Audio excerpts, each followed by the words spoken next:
I first heard punk, it was just scary. It was aggressive, it was scary. It didn't make sense to my ears at first.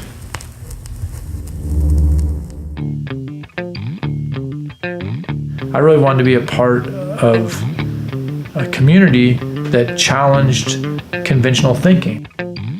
Conventional thinking is essentially the fuel for criminal activity on the parts of the people in power. A community of people or a part of a society that actually questions conventional thinking is just healthy. It's also where art comes from. Art is sort of where life comes from. That, if you ask me, like, music is something that is, like, it's not a joke for me at all. It's sacred. I looked around the room and I saw all these people who are clearly not normal, and they celebrated that. And that felt very comfortable for me. Put on your poker face. Let hope that you play your cards right. There's a shark that swims the table. The idea of punk is that you're basically doing something for like the pure reason of it, the pure joy, the pure emotion. It's just very raw. My name's Ed O'Neill. I'm Bobby Marcos, and we are two-fourths, one half of Native.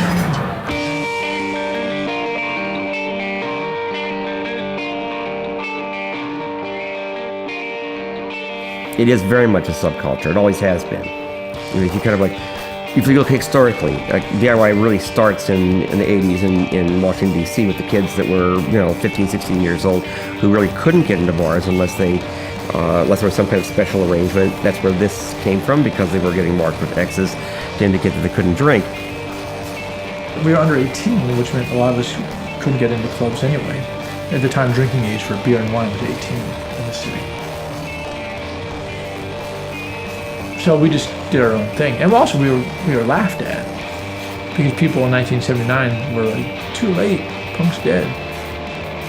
We were kids, and we just had this very super focused idea about what we wanted to do. I love Fugazi. That's one of my favorite bands, and they're a band that really insisted on their independence.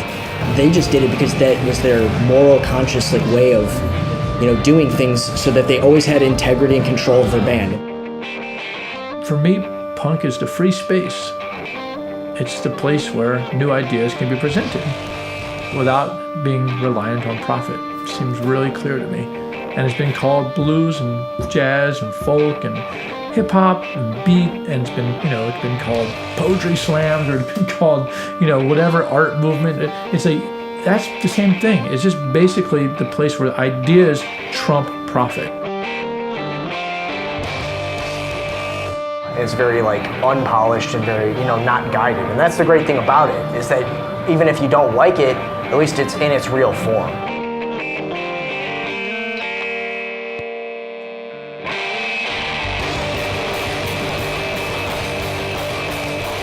For me, punk rock and hardcore has always been a home for people that are looking to sort of subsidize their own home, in their own home life. Not only you're gravitating towards music that you enjoy and that you want to experience, and you dig. You want to be around like-minded people, and you want to be around people that are going through some of the same psychological things and emotional things, the same experiences as you. So when I was 14, 15 years old, and I felt like my home life was a bit conflicted and a little bit confusing and complex, it was nice to be able to go to an environment where there were other, males and females of my age group dealing with the same things or similar things, and they're finding a positive in music and in art that's giving them some sort of comfort, some sort of solace in their life. Anytime you have a subculture and a standard culture, there's sort of a friction that happens where the two of them meet. And that friction creates a lot of energy, and particularly for young people who are to a large degree sort of looking for an identity. And this gives something really, really wonderful to rally around, and it creates a real energy. humans need things, you know? We need each other. And I don't care how old you are. Although I will say, I think that teenagers and people in their early 20s are in a particularly vulnerable moment, and understanding that they can stand for themselves and have other people around them who feel the same way is more than just merely comforting. It provides an impetus to go ahead with your life. It gives you courage to go on. So for a young kid in high school, being an other is definitely felt by a lot of people. So for me and my twin brother, we were definitely others in our school. So having these like community of like all these friends who were other just like me, really felt good. I've done a music video for Xerxes, a lot of bands off Death Wish Records, like Whips Chains, Code Orange Kids. I shot a music video for Converge. Whatever it is, whatever the group is, it's kind of like appropriating the otherness to make it like an empowering thing. Like, I'm different and I like it. Most people involved with the punk scene, most people involved with all these kinds of countercultural stuff, they are people who feel marginalized. They feel marginalized because society doesn't make any fucking sense. When you're marginalized, you often feel isolated. And a good way to combat isolation is to get together with a bunch of other freaks. Then you realize you're not alone. I've been in a number of bands. I was in a band called the Slinkies, the Teen Idols, Minor Threat, Embrace, Fugazi, the Evens. I'm one of the co-founders and still co-owner of Discord Records.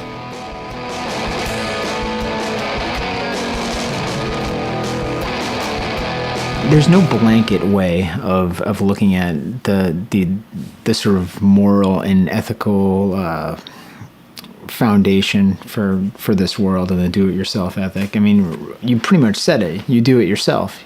So you're your own boss. You dictate every aspect of what you do. I mean, we're in a mill building now that's pretty big, and I never thought in a million years that I would be able to create a business along with a bunch of other great people that could be this. This business started in my bedroom, 12 years ago, and it doesn't really look that much different. Still boxes piled on top of boxes, and it's still just a working environment. But it's something that we built. We're just a bunch of punk rock and hardcore kids that have come together to build it. And we've created a positive environment. And I think that, for me, that's all it's ever been about, was just creating something that's positive, that's as ethically pure as possible. A lot of people know me from fronting a hardcore punk rock metal band called Converge. I've done that for about 20 or so years now.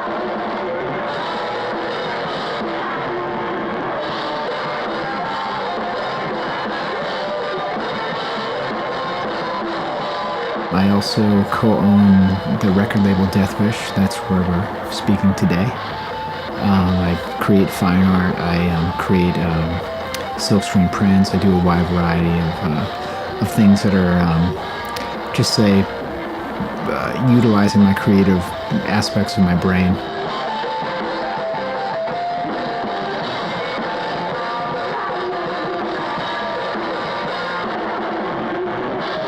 When I put out my first record, I didn't even have a number on it because I didn't know if there'd be a second one. It was just, let's try this, and I'll put out a 7-inch, and if it does okay, maybe do it again. I mean, for me, it took a year to sell that first record, and then I did another one. I started the label in my college dorm room, and I would have my box of records underneath my bed and my box of T-shirts and stickers, and I would sell those through mail order. The only thing that's changed is the square footage, for the most part. I think, earlier on, for me, it was, you don't realize that you're capable of doing something on your own, and I think a lot of kids, they need to see kind of be led by example.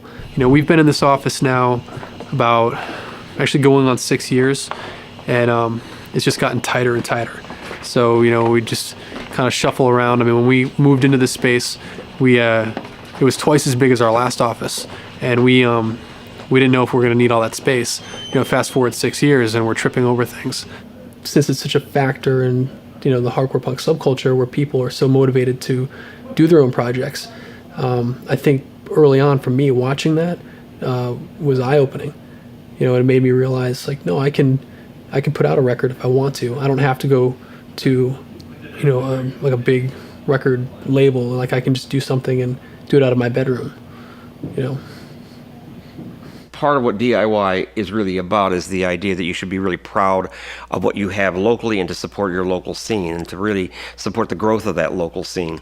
To this day, I think that's one of the most important ingredients of any kind of a DIY operation. If it's a band, if it's a venue, or if it's just like a kid going to shows, that has to be kind of center thought. So with that in mind, what we ended up doing was hanging the St. Louis flag. We were forced, because of complaints about noise, to make a little stage in order to decouple the amplifiers from the floor so it wouldn't resonate and go out the windows. So now there's a tiny stage, but even last night somebody came in and said, like, "Oh, you've got a stage," or don't, because I have enough DIY ethics to know that the floor show is what it's all about. Why? Because functionally, we don't want to create something that creates an artist and separates them from the audience in any way. DIY is all about communication. We stand on the same level and we talk to each other. The musicians are on an even par, and this kind of goes back to a lot of those philosophic ideas about what makes DIY important. Is that this is what people do to each other, right? We play music for each other to communicate to each other, and if we're on the same plane, we're both standing on the same floor. Sometimes close enough. I mean, a lot of the bands are in a situation where they're actually purposely kind of bumping into people in the audience and leaning on them and things. It's just that physical proximity is important for communicating that's what this is. We're a community of people who support this music as an important vehicle for maintaining our community and our own identity. I will protest, perhaps to my dying breath, that punk rock is not mere child's play. Not because it isn't child's play, but because it isn't merely so. And what I meant by that is that punk rock is music for kids. It's music for kids to play, to learn basically what music means. It's like training wheels. You do that first before you learn how to be a good musician. First you learn what this shit actually means. So I think the best thing about DIY is that it empowers the individual to create and produce and have their work seen on whatever level they want, in a space that can be as accessible as they want. Matt Callahan, at the beginning of his book, says music is everywhere. And that's a problem. But then he says at another level, what is it? It's just air dancing. That's all. It's air vibrating. And back with the Magna Carta, British common law said, what is on the earth can be privately owned, but what's in the air cannot be. So that means that it's useless until you give it away. And if it's useless unless you give it away, then that means its only function is to draw two people closer together using what's being communicated as the rope that kind of draws them closer together. I think it's really unimaginable for most people who are going to shows today to understand what it was like at that time, because it was a real. There's a lot of combat. There were a lot of gang kind of kids. There's footage in the movie Instrument where Ian MacKaye, so this is really early, he's standing on the stage and he says, I I heard some boys. For being a homosexual being apart. I read the paper the other day about some young men, some boys who are beating up gay men in a park. These kids had power through violence.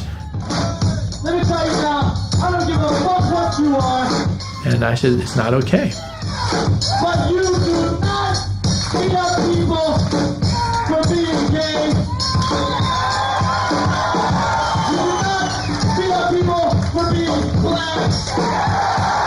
You do not beat up people for being women. You do not beat up people.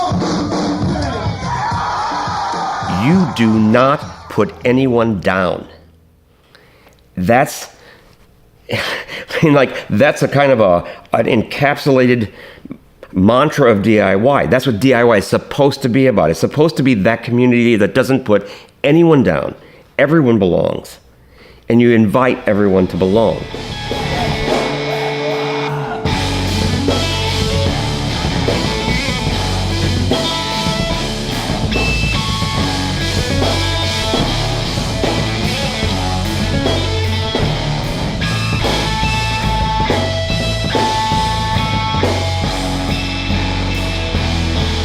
The children in the background, they've always stayed in focus.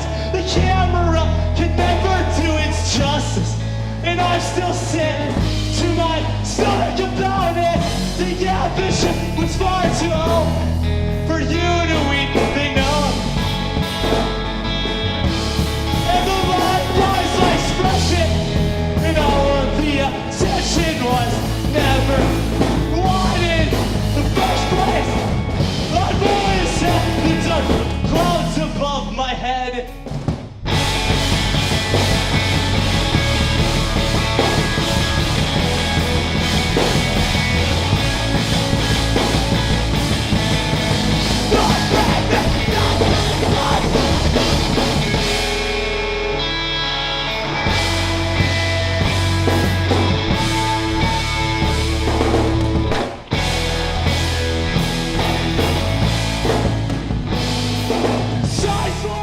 What are you doing to support yourself? Because in a consumer system, let's be honest, we're not in a barter system. It's not a situation where you can live without money, so you have to live with money. I have to have basically 3 jobs to live. I get income from Death Wish. I've been in my band for 20 years. That's self-sustaining. That's a source of income. Not a lot, but it's something. So that and Death Wish, that does okay. And then I create art and fine art and sell prints. I've been doing that for a number of years now. That's another source of income. My wife and I have a retail store that sells like vintage items and antiques and home decor items. That's another source of income. So that's 4 sources of income that we have in some way. And that allows our family of 2, just us 2, and our dog, to live a middle-class lifestyle. We started the label, I had 3 jobs. I drove a newspaper truck at night. I worked at a movie theater and I worked at an ice cream store. For the first 7 years of Death Wish, I got nothing. So I actually, like, all the desks that we have, all this stuff, I bought personally for everybody. I receive no money for doing any of this. That's by design.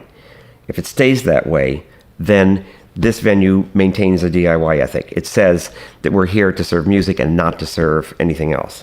I didn't actually get any kind of regular pay from Discord until about 1988 or 87. So the first 6 years, basically, I worked for free. I know I'm not alone in that. I think that's a story of a lot of, middle class and lower middle class Americans and what they call the struggling artists, It's always a constant battle uphill. And since you are your own boss and since you are your own master, as being someone who subscribes to the do-it-yourself ethic, it's only on me if if I don't have any money in the bank, or if I can't pay for this, or I can't pay that bill or this bill, that's on me. Just like I had to decouple the amplifiers from the floor to keep the floor from resonating the sound outside, you have to decouple music from money to not allow money to become what brings your music to everybody. At least from an outsider's perspective, Fugazi was the members of Fugazi's career, but they're not, multimillionaires. They don't drive Bentleys. They're not the members of fucking Fall Out Boy. And we all had little part-time jobs, and the idea was really to by using those jobs to generate money to pay our rent and buy our food and stuff, then we wouldn't have to compromise ourselves about our music or our approach to doing things. Like, I don't ever foresee not having a job because I'm in a band. I foresee the rest of my life having a job because I'm in a band. The minute you start looking at your music as how you're going to support yourself in a consumerist system, you've turned it into a commodity. You can call it anything you want, but that's what you've done. Anybody could sell a product. I could sell something that I have no interest in. I could sell dog bowls. I could sell electronic equipment, cardboard boxes, whatever, and it's just a product because it's soulless to me. It's just a transaction. This is not a transaction. This is something much larger than that. This is sharing something that we find to be beautiful and something that we find to be uplifting in the world and pure in the world. We find heavy music and independent music and art as something of value, of true value, of value that sort of speaks to the soul. It doesn't necessarily, and it doesn't speak to everybody. There's plenty of people that could see what we do as noise. I think that heavy music and expressive music is something that that has a place that's incredibly important, and for me, sort of promoting that idea and sharing the music, which I find to be inspiring or uplifting, or I just enjoy in some way, and same goes for art, is is something that I could never put a price tag on.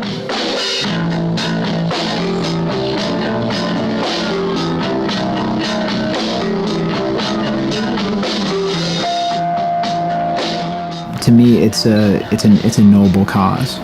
I feel that we're generally doing something of good in this world, rather than just sort of contributing to a nameless, faceless society that's just consuming products.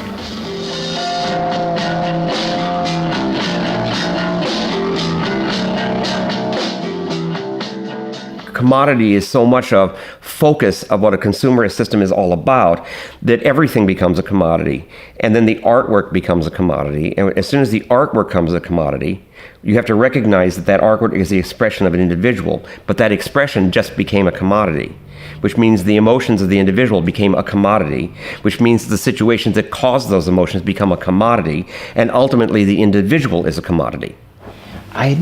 I mean, it's a bit of a tangent, but I get frustrated when I see people talk about music and art as a product.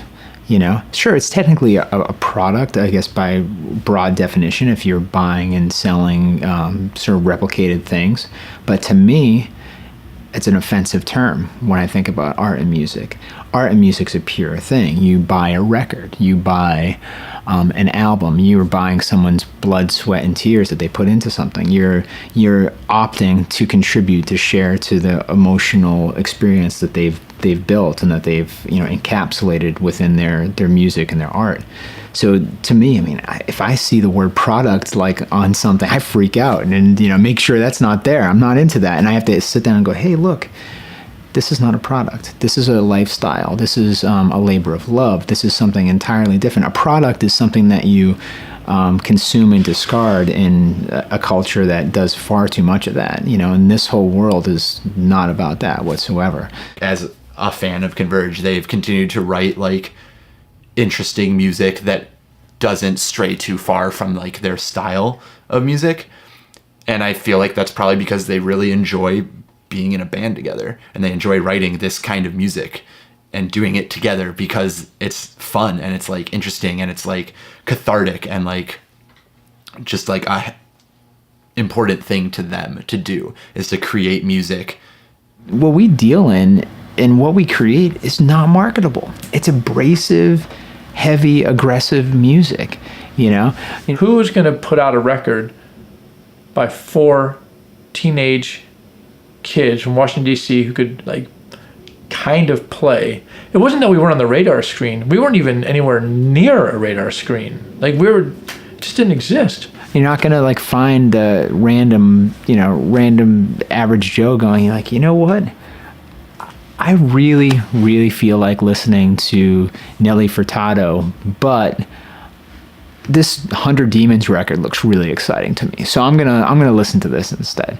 They're not gonna pick Cursed over Beyonce. It's just not gonna happen. This is a subculture, this is a counterculture, and it's just something different.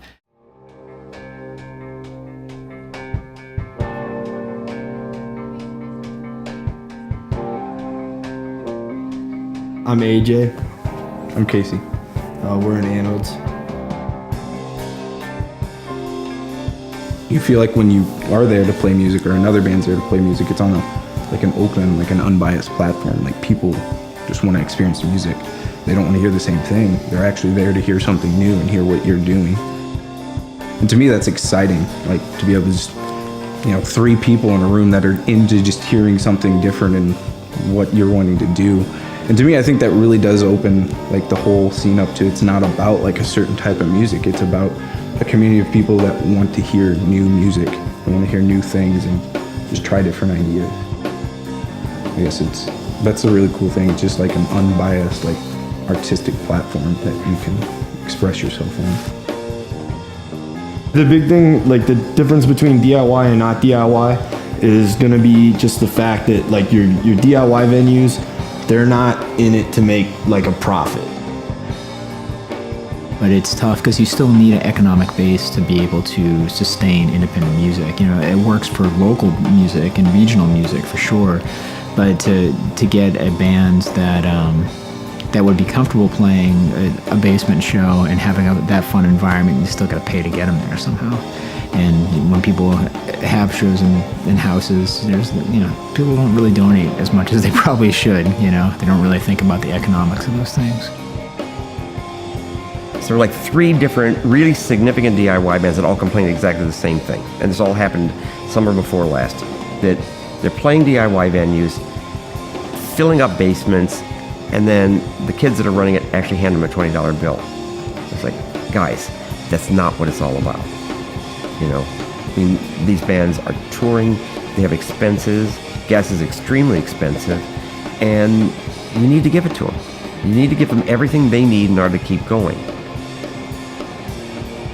And that's really what like DIY venues are great. People are giving donations to help that band because they wanted to see them in their city, and that band's trying to make it to that city.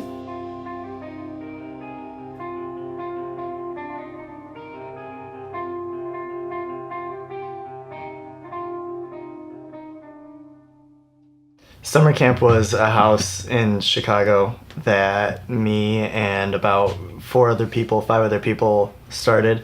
The main goal when we started was just to be able to do shows the way that we wanted to. When Harrison says do shows the way we wanted to do shows, it meant, $5, all money to the band, no drinking, It's not a party, it's a show. Well, we're going to start charging for this, and how are we going to charge? And well, we're going to use the Fugazi model. So we did $5 at the door, and it hasn't changed since. Almost from the beginning, people would tell us, well, you can charge $5 now, but you won't be able to continue charging $5. You just can't do that. And that, I'm sorry, that's just like, that kind of, putting that in front of us, I just can't help but like, we just were like, we're going to prove you wrong. That was our position. It wasn't really about the $5. It was about the idea of making shows affordable. Okay, I think the ticket prices are outrageous, and they were then, and they're even worse now. It's a show, it's not a party. And while it's certainly possible for people to go out to a show and have a beer, have a few beers, and like not get out of hand, not be assholes, it's not the way everyone handles it. And like, again, it's very important to me to keep the focus of doing a show on the bands playing and not on the social gathering. And then the last thing is the summer camp 7-inch. On our last show, we had Chris record it, and it would have been great to have a free show, but instead we decided to charge $5 just to get the ball rolling on what would become this, and charge another $5 so that you got the actual record. So everybody that went in to the show had the option of buying it, and most of them did. I think we had like 150 or so, and we raised enough money to press the record, and it came with this booklet that I put together over months. And it's got every show that I had a record of doing, although there's actually a lot more that I left off, and then I put in every flyer that I had. It's a hefty package, but when it's all done, you know, we're not making any money off of it, but somebody gets to remember everything that the house was all about. And the last page, I forgot I did this. So in the very back of it, I put down everyone that bought it so that you could feel like you were a part of the record too. Because in a way, it's not a release by me or by Chris or by summer camp. It's a release by every person that put in $5. So you think about cool things like a Kickstarter, and then you realize that that's all that is. It's people getting together and solidifying that they want this one item, and then that's exactly what you get, you know? So they paid $5 and they got a record, but they were the ones who made the record possible. So I felt like it was kind of the definition of what summer camp was supposed to be about in the first place. I've like definitely had people be like, "Oh, you lived at summer camp? That's so cool." And it's like, yeah, I guess it was a house. We did shows. Like, it's not anything more. But then I'll also run into people that were like, "Oh, you lived at summer camp? Yeah, I went to a show there once. It was really cool." And that's like what I want to hear. It's like, yes, you went to a show at this place and it was a good experience. That's cool. Not, "Oh, you did this amazingly ordinary thing that anyone can do. That's so cool." Nobody should be in this community to become an icon. And if you think of a space as an icon, then I feel like I'm I don't know, I feel like I'm doing something wrong, you know? Like being a part of a documentary that's taking all of this into consideration is a lot different than someone just saying, "Oh, please tell me how to do this right." It's like, you just do it, and if you fail, you get back up. I don't know, man. That's what my mom told me. Like, this is just how we've done it. You have to understand that the first time I played bass was a great success for me. I actually picked it up and said, "Okay, I'm going to do this." And the first time that Jordy Grindle and I wrote a song together in the Teen Idols, I was like, an incredible success, you know, that I couldn't believe it. Everything is a success if you do it. It's the undone things that are not successful.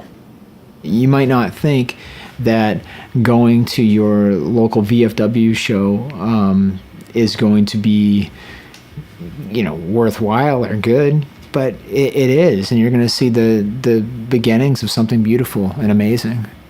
You know, I think that's a hugely positive thing to do.